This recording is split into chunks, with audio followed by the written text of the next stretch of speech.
Accounting process शुरू करते हैं। एंड क्वेश्चन नंबर फर्स्ट कि following are the users of accounting information. It means accounting information का users कौन है, कौन यूज करते हैं? Creditors, lenders, customer, all of the above. तो जैसा कि आप देख रहे हैं स्क्रीन पर, इसका सही आंसर जो है वो है ऑल द एबव, यानी क्रेडिटर, लेंडर्स एंड कस्टमर सभी लोग अकाउंटिंग इन्फॉर्मेशन का यूजर्स होते हैं। And next, for each and every debit there must be a corresponding credit is the principle of. ये किसका प्रिंसिपल है कि each and every debit there must be a corresponding credit? तो ये जो है प्रिंसिपल वो है डबल एंट्री का। नेक्स्ट है the balance of the petty cash is. पेटी कैश का बैलेंस क्या कहलाता है? तो एन एसेट, एक एसेट कहलाता है। अब है now question number 4, fixed assets are, यानी फिक्स एसेट्स क्या होता है? तो फिक्स एसेट्स वैसे एसेट्स को कहते हैं जो kept in the business for use over long time for earning income. यानी बिजनेस में कोई ऐसा एसेट को रखना जो कि लॉन्ग टाइम के लिए एक अर्निंग का सोर्स बने, उसे बोलते हैं हम लोग फिक्स्ड एसेट। नेक्स्ट है the term debtor means. Debtor means क्या होता है? A person who owes something to the business. यानी डेबिटर मीन्स मतलब कि ऋणी कह सकते हैं कि a person who owes something to the business. Business के लिए यदि कोई व्यक्ति कोई चीज़ को बोरो करता है तो उसे बोलते हैं debtor. Next, A trial balance will not balance if. कहता है ए trial balance will not balance if RS 1000 cash payment to creditors is debited to creditors for RS 100 and creditor to cash RS 1000। यानी इस तरह का यदि equation रहेगा तो trial balance कभी भी वो बैलेंस नहीं हो सकता है, वो इक्वल बैलेंस नहीं होगा कि 1000 कैश पेमेंट का creditors is debited and creditors को 100 रुपया एंड क्रेडिटेड टू कैश 1000, तो ये पॉसिबल नहीं है। And next, after the preparation of ledgers the next step is preparation of trial balance. Dear friends, जैसा कि हम लोग सभी जानते हैं कि ट्रायल बैलेंस बनाने से पहले हम लोग को पहले लेजर प्रिपेयर करना होता है।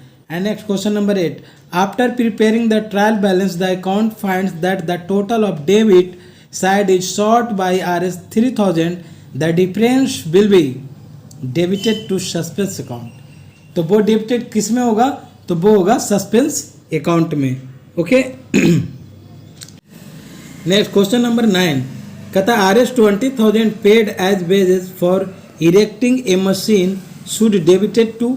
तो यदि कोई 20,000 का कोई मशीन ले रहा है तो वो मशीन किस में मशीन का जो डेबिट और क्रेडिट जो होगा, यानी डेबिटेड जो होगा वो किस अकाउंट में जाएगा? तो वो मशीन का चूंकि इरेक्ट कर रहा है तो वो मशीन अकाउंट में जाएगा। ठीक है, तो इसका राइट आंसर हो जाएगा machine account. And next, sales of office furniture should be credited to. यानी कोई ऑफिस फर्नीचर यदि हम उसको सेल्स करते हैं तो उससे जो भी रेवेन्यू जनरेट होता है तो वो किस में क्रेडिट होगा? तो वो फर्नीचर अकाउंट में क्रेडिट होगा, क्योंकि सेल्स ऑफ ऑफिस फर्नीचर, आप सेल किस चीज़ को कर रहे हैं? और फर्नीचर को कर रहे हैं तो वो फर्नीचर अकाउंट में क्रेडिट होगा। Okay. Next, rent paid to landlord is credit to cash account. यदि हम किसी लैंडलॉर्ड को रेंट पे करते हैं तो वो लैंडलॉर्ड अकाउंट में नहीं जाएगा बल्कि वो कैश अकाउंट में जाएगा, है ना? यानी कैश अकाउंट में वो क्रेडिट होगा। Question number 12, which of the following statement is true. इनमें से कौन सही है? The term financial statement includes both analysis and interpretation. यही सही है ना? फाइनेंशियल स्टेटमेंट में क्या मतलब? उसमें दोनों इंक्लूड होता है, एनालिसिस भी और इंटरप्रिटेशन भी। तो चलिए अब नेक्स्ट देखते हैं question number 13, accounting provided information all. Accounting किस चीज़ पर इंफॉर्मेशन प्रोवाइड करती है? क्वेश्चन ऑप्शन फर्स्ट है cost and income for managers, b option companies tax liability for a particular year, and option c financial condition of an institution, and option d all of the above. तो dear friends, यहाँ पर देख रहे हैं कि screen पर all of the above में tick out किया हुआ है, तो मीन्स आंसर तो वही है, लेकिन एक कॉन्सेप्ट भी क्लियर होना चाहिए कि अकाउंटिंग जो है वो किस चीज़ का प्रोवाइड इन्फॉर्मेशन, किस इन्फॉर्मेशन को प्रोवाइड करता है? तो ऑल ऑफ द एबव। वो कॉस्ट एंड इनकम का भी करता है जो मैनेजर का होता है, कंपनीज टैक्स लायबिलिटी को भी करता है किसी पर्टिकुलर ईयर में, प्लस फाइनेंशियल कंडीशन जो इंस्टीट्यूशन को होता है उसको भी, उसके बारे में भी वो इंफॉर्मेशन प्रोवाइड करती है। Next question number 14, if the assets of a business are R 3 lakh and its capital R S 1 lakh, the liabilities of this business are, तो लायबिलिटीज क्या होगा? एसेट है आपका 3 लाख का, कैपिटल है आपको 1 लाख का, तो लायबिलिटीज क्या होगा? दोनों liabilities equal to asset minus capital, assets minus capital, यानी 3 लाख में 1 लाख को सब्ट्रैक्ट कर देंगे and answer will be 2 lakh. Okay, question number 15, effect of machinery purchase for cash, तो no change in the total asset, यानी किसी मशीनरी को हम परचेज कर रहे हैं फॉर कैश के लिए, तो उसका जो इफेक्ट पड़ेगा वो टोटल एसेट पर कोई भी प्रभाव, कोई भी उसमें बदलाव नहीं होगा। एंड क्वेश्चन नंबर 16 की recording of outstanding salary is based on, तो एक्रूअल कॉन्सेप्ट, यानी जो आउटस्टैंडिंग सैलरी जो होता है यानी जो बकाया राशि है, तो उसका जो रिकॉर्डिंग किया जाता है वो किस बेस्ड पर किया जाता है? तो वो किया जाता है एक्रूअल बेस्ड पर। Okay, now question number 17, goodwill account is a, goodwill account कैसा अकाउंट है? तो goodwill account is a real account, एक रियल अकाउंट है। हम लोग देखेंगे नेक्स्ट किसी टॉपिक में कि what is nominal account, personal account and real account, ये तो चूंकि शॉर्ट नोट्स का टॉपिक का क्वेश्चन है। फिलहाल यहाँ पर हम लोग जानते हैं कि गुडविल अकाउंट जो है वो है रियल अकाउंट, यानी वास्तविक अकाउंट है goodwill. And next, a withdrawal of goods from business by the proprietor should be credit to, तो ये हो जाएगा परचेज अकाउंट में, इसका जो क्रेडिट किया जाएगा वो परचेज अकाउंट में, क्योंकि हमने पहले किसी चीज़ को परचेज किया एंड देन हम उसको विड्रॉल फिर कर रहे हैं, तो ये किस में क्रेडिट होगा? ये परचेज अकाउंट में क्रेडिटेड होगा। And question number 19, what checks the arithmetical accuracy of ledger accounts, what checks arithmetical accuracy of ledger accounts, यानी लेजर अकाउंट्स का अर्थमेटिकल एक्यूरेसी कौन चेक करता है? तो वो करता है ट्रायल बैलेंस। ओके, चलिए question number 20, the process of transferring debit and credit items from a journal of their respective accounts in the ledger is termed as, इसको बोलते हैं लेजर पोस्टिंग, यानी the process of transferring debit and credit items from a journal to their respective account, यानी यदि हम कोई भी journal तैयार किए और उसको फिर किसी में ट्रांसफ़र करें रिस्पेक्टिव अकाउंट्स में इन द लेजर इज, तो लेजर के टर्म में हम इसको क्या बोलते हैं? लेजर पोस्टिंग, उसको बोलते हैं ledger posting. Okay, and question number 21, cash book is journal as well as ledger, cash book क्या है जी? तो कैश बुक जर्नल भी है एंड लेजर भी है, बोथ है कैश बुक। तो डियर फ्रेंड्स बिल्कुल इसको बस पढ़ते चलिएगा, माइंड में कॉन्सेप्ट क्लियर होते रहेगा। And question number 22, financial position of a business is ascertained on the basis of, ये तो ऑप्शन से पता ही लग रहा है कि अकाउंटिंग रिपोर्ट्स, क्योंकि किसी भी इंस्टीट्यूशन का जो बेस फाइनेंशियल पोजीशन होता है वो बेस होता है अकाउंटिंग रिपोर्ट्स पर। Okay, and question number 23, if the assets of a business on 31st March 2020 are worth Rs 5 lakh, यानी उसका जो एसेट्स का जो बिजनेस, किसी बिजनेस का जो एसेट्स है वो 31 मार्च 2020 में Rs 5 लाख का था, and its capital is 3,50,000, its liabilities on the date sale be, तो इसके पहले बार भी देखे थे कि लाइबिलिटीज इक्वल टू क्या होता है, कि लाइबिलिटीज इक्वल टू होता है एसेट्स माइनस कैपिटल, या जिसको बर्थ कर सकते हैं। तो क्या करेंगे, उस दोनों को सब्ट्रैक्ट कर देंगे, यानी 5 लाख माइनस 3,50,000, तो आंसर विल बी 1,50,000। ओके, याद रखिएगा कि ये जो लाइबिलिटीज़ होता है, लाइबिलिटीज़ यानी L equal to A minus C, where L equal to liabilities, A for assets and C for capital या worth। ओके, चलिए नेक्स्ट देखते हैं question number 24, classify the money spent of Rs 1 lakh as traveling expenses of the member mechanical on trips abroad for purchase of capital assets is, यानी कोई है जो उसको classify करने के लिए कह रहा है कि जो आप ट्रेवलिंग के लिए गए थे वो मैकेनिकल ट्रिप्स पर, तो उसमें 1 लाख का जो स्पेंड किया गया है ना, तो फॉर परचेज ऑफ का कैपिटल एसेट्स इज, तो कैपिटल एसेट्स का जो परचेज होगा वो किस में जाएगा, तो कैपिटल एक्सपेंडिचर में जाएगा। Okay, capital expenditure. चलिए क्वेश्चन नंबर 25 देखते हैं कि if an individual assets is increased there will be a corresponding decrease of another asset और इंक्रीज ऑफ लाइबिलिटीज। याद रखिएगा, अभी हम लोग पढ़े थे डबल एंट्री सिस्टम का जो प्रिंसिपल था कि करस्पॉन्डिंग के रिस्पेक्टिव एक जो होता है वो एसेट से इंक्रीज होगा तो उधर डिक्रीज भी होगा, यानी decrease of another assets of increase liabilities. Question number 26, contingent assets usually arises from unplanned or unexpected events that give rise to the possibility of an inflow of economic benefits to the business entity, यानी business पे entity के उद्देश्य से जो economical benefits होता है उसके flow में ही पॉसिबिलिटी बनती है कि कंटिजेंट जो एसेट्स है वो अनप्लान्ड और अनएक्सपेक्टेड इवेंट्स के लिए ही राइज किया जाता है। Okay, and next question number 27, dear friends, यदि आपको लैंग्वेज में कहीं कुछ इशू हो तो कमेंट करके ज़रूर बताइएगा कि नेक्स्ट वीडियो हम उसको सुधार करने का कोशिश करेंगे। ओके, चलते हैं question number 27, balance of indirect expenses accounts are transfer to profit and loss account, यानी balance of indirect expenses accounts are transferred to profit and loss account.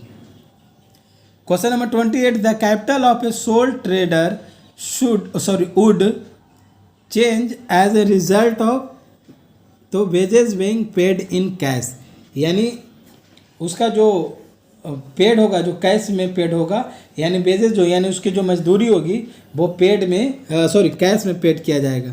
And question number 29, a decrease in the provision for doubtful debt would result in an increase in net profit, यानी a decrease in the provision for doubtful debts, यानी doubtful debts के provision में यदि मान लो कि decrease कर रहा है तो would result, तो उसका जो रिजल्ट होगा वो किस में होगा, तो इंक्रीज इन नेट प्रॉफिट, उसका नेट प्रॉफिट में इंक्रीज होगा।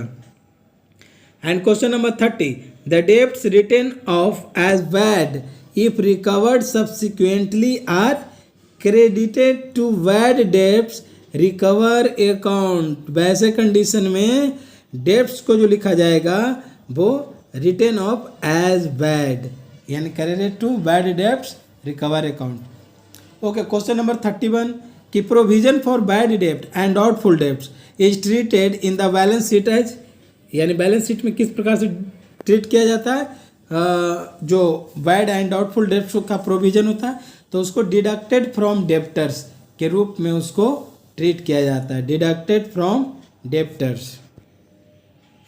नेक्स्ट है identified and measured economic event should be recorded in, तो identified and measured economic events should be recorded, किस चीज़ में रिकॉर्ड किया जाना चाहिए, तो क्रोनोलॉजिकल ऑर्डर में इसे रिकॉर्ड किया जाना चाहिए। जो आइडेंटिफाइड और जो मेजर्ड इकोनॉमिक इवेंट्स है उसे क्रोनोलॉजिकल ऑर्डर में रिकॉर्ड किया जाना चाहिए।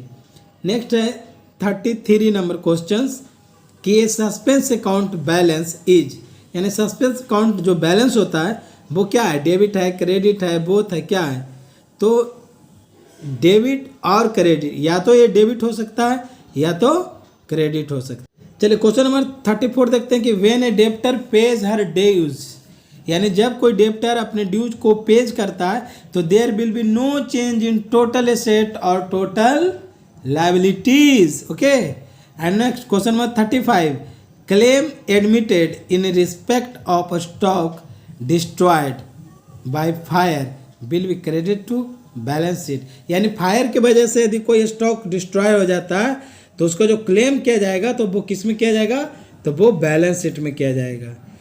चलिए क्वेश्चन नंबर 36 देखते हैं कि patents, copyrights and trademarks are intangible asset. एक ऐसा एसेट्स है तो ये इनटेंजिबल एसेट है।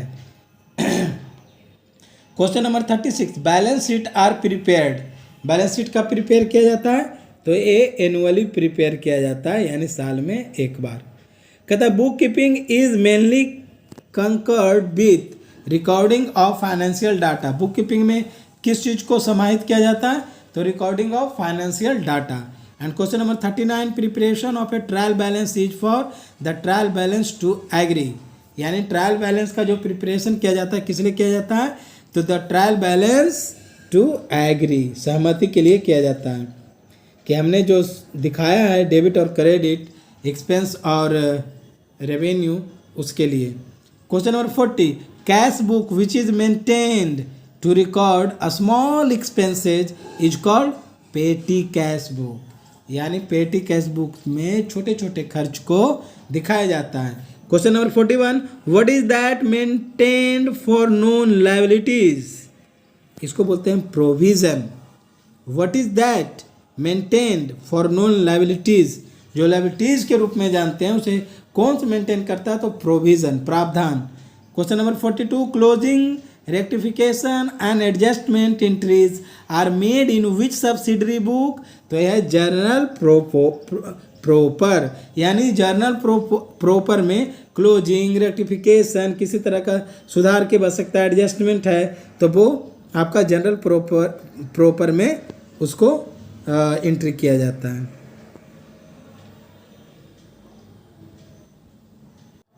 चलिए क्वेश्चन नंबर 43 कि journal proper records. Journal proper किस चीज़ का रिकॉर्ड करता है?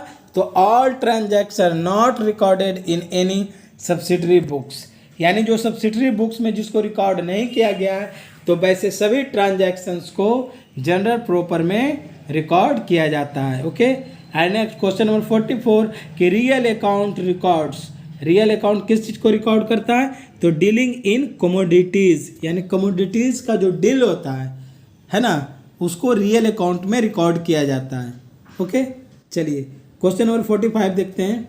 Once again dear friends, language में कहीं इश्यू हो तो कमेंट बॉक्स में ज़रूर कमेंट कीजिएगा, उसमें कुछ इम्प्रूवमेंट लाया जाएगा। और अदरवाइज मुझे ऐसा लग रहा है कि आप लोग को समझ में आ रहा है। तो चलिए आगे बढ़ते हैं। The following is a statement showing the financial status of the company at in given time. यानी the following is a statement, वैसा कौन सा स्टेटमेंट है जो किसी भी कंपनी का फाइनेंशियल स्टेटस को मतलब कि दिखाता है? तो वो है balance sheet. Question number 46, which of the following statement is correct. इसमें करेक्ट कौन है? तो इसमें करेक्ट एक ही है कि land is a current asset. Land क्या है? एक करेंट एसेट है। बाकी जितना भी देख रहे हैं, goodwill is a fictitious asset, no अभी पढ़े थे। Goodwill is a real account, है ना, रियल एसेट्स है। तो चलिए हटाइए, यहाँ पर है लैंड जो है वो करेंट एसेट्स है, यही सही है, याद रखिएगा।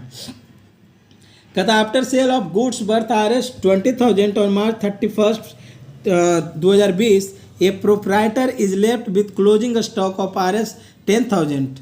This is an event. ये क्या है कि कोई सेल किया 20,000 वर्थ का कोई गुड्स, है ना, और प्रोप्राइटर है जो उसको लेफ्ट कर दिया क्लोजिंग स्टॉक के रूप में 10,000। तो ये क्या है? एक इवेंट है। Question number 48, assets are held in business for the purpose of earning revenue. किसी भी बिजनेस में हम एसेट्स को क्यों लगाते हैं? रेवेन्यू अर्न करने के लिए, रेवेन्यू जनरेट करने के लिए, है ना। तो क्वेश्चन आंसर हो गया सी। एंड क्वेश्चन नंबर 49 कि general reserve is treated in balance sheet as liabilities. यानी जो जनरल रिजर्व जो है ना वो बैलेंस शीट में लायबिलिटीज में ट्रीट किया जाता है, उसको दर्शाया जाता है। क्वेश्चन नंबर 50 कि identified and measured economic events should be recorded in chronological order. Question repeat हुआ है, पहले भी देखे थे कि कोई वैसा इवेंट, कोई वैसा इकोनॉमिकल इवेंट्स जो आइडेंटिफाई हो और मेजर्ड हो तो वो इकोनॉमिक इवेंट्स क्रोनोलॉजिकल ऑर्डर में उसको शो किया जाता है। तो डियर फ्रेंड्स, इस तरह से आज हम लोग अकाउंटिंग प्रोसेस का टॉप 50 क्वेश्चन देखें। आई होप आपको वीडियो पसंद आया होगा। डियर फ्रेंड्स, यदि वीडियो अच्छा लगा हो तो एक लाइक ज़रूर कीजिएगा, इससे हम मोटिवेट होते हैं और आपके लिए हर दिन कुछ न कुछ नया करने की कोशिश करते हैं। तो डियर फ्रेंड्स, ऐसे ही वीडियो के साथ मिलते हैं नेक्स्ट वीडियो में। Till then bye bye, see you, love you all.